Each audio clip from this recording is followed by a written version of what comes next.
Saudara-saudari sekalian yang terkasih dan dikasihi Tuhan, pada novena Natal hari ketiga ini kita bertemu dengan tokoh yang sedikit disebutkan dalam kitab suci, tetapi perannya sangat luar biasa penting.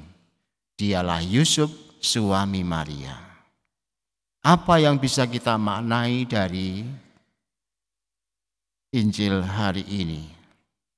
Yang pertama, karya agung dalam kesederhanaan.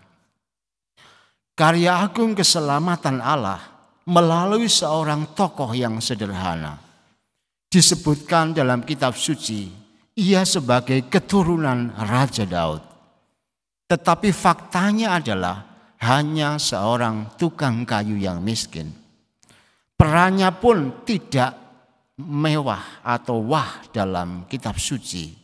Ia hanya suami dalam tanda petik bayangan. Ia ada untuk memberikan keabsahan Yesus sebagai bagian dalam sejarah keluarga. Inilah pembelajaran yang penting bagi kita, untuk ikut ambil bagian dalam karya keselamatan Allah.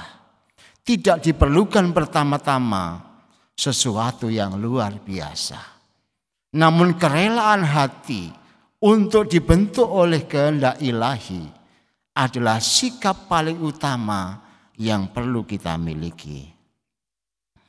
Yang kedua, menanggapi kehendak Tuhan dengan niat yang baik. Dalam banyak perkara yang sulit, umumnya kita bilang kepada Tuhan, "Tuhan, Engkau tidak adil." Ketika hati kita remuk redam oleh pengalaman yang buruk, kita protes kepada Tuhan dan bertanya, "Apa salahku Tuhan, sehingga nasibku seperti ini?" Yusuf hari ini memberikan sebuah cara penting dalam menanggapi kehendak Allah yang sulit untuk dimengerti. Disebutkan tadi, ia seorang yang tulus hati dan tidak mau mencemarkan nama istrinya di muka umum, maka bermaksud menceraikan dengan diam-diam. Tindakan ini penting agar Maria bebas dari hukuman rajam. Maka Yusuf berusaha melindungi Maria. Dan dalam keadaan yang super sulit dan bikin sakit hati, ia tetap bertindak secara positif. Inilah pembelajaran penting untuk kita dalam menanggapi situasi-situasi yang tidak sepadan atau tidak bisa dimengerti dengan mudah oleh kita. Kita mesti bertindak dengan pikiran yang positif, melihat bahwa Allah memiliki rencana yang indah dalam kehidupan kita. Yang ketiga, solidaritas itu berarti menderita. Tema hari ini adalah untuk bisa menjadi seorang yang solider. Realisasi karya keselamatan Allah dibutuhkan orang-orang yang siap berkorban seperti Santo Yusuf ini.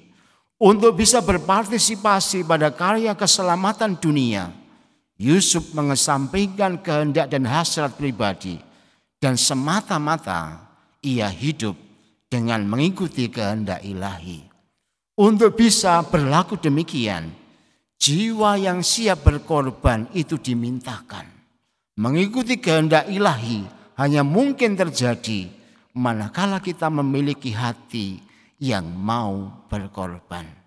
Sebagaimana Allah solider dengan menjadi manusia, Yusuf, bapa pengasuh Yesus, telah memberikan teladan solider dengan berani berkorban penuh penderitaan.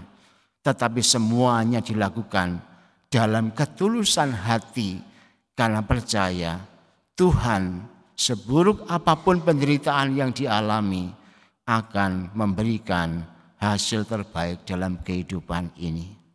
Mari kita renungkan sabda Tuhan hari ini, agar kita yang menantikan datangnya Sang Penyelamat lewat hati yang tulus sebagaimana Santo Yusuf, kita juga akan menerima keselamatan Allah.